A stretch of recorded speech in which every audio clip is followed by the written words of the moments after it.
মকর সংক্রান্তি পূর্ণ স্নানের উদ্দেশ্যে আমরা তিনজন ভোর ৩টে রওনা হলাম আমাদের কাছের নদী হারু পয়েন্টে।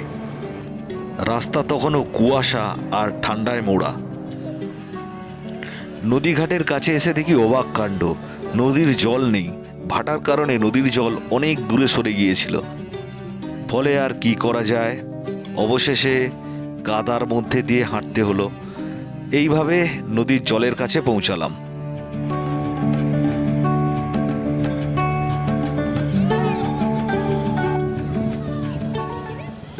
নদীর ধারে গিয়ে দেখি আমাদের মতো আরও অনেকে ছিলেন গঙ্গা স্নানের জন্য।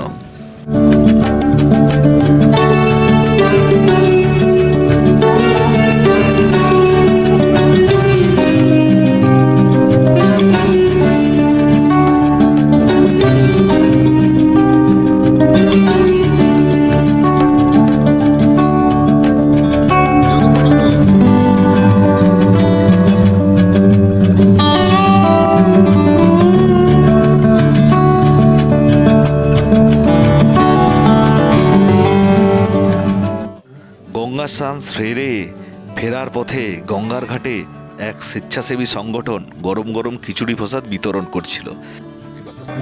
ড্রেজিল্যান্ড ড্রেসিং স্টেশন কোম্পানির পক্ষ থেকে এবং রাষ্ট্রীয় মারোয়াড়ি মহিলা সমিতির পক্ষ থেকে গঙ্গা সাগর পূর্ণতিথি লগ্নে উদ্দেশ্যে সমস্ত পুণ্যার্থীদের জন্য এক সেবা কেন্দ্র করা হয়। আমরা সেই প্রসাদ গ্রহণ করলাম। আর একটু দূরে কীর্তনের আসর জমে উঠেছিল। ভক্তিমূলক গানের সুরে পরিবেশ ভরে উঠেছিল। পাশাপাশি আর একটা সংগঠন তীর্থযাত্রীদের গরম চা এবং বিস্কুট খাওয়াচ্ছিল। আমরা চা পান করে এগিয়ে গেলাম মাঠের দিকে।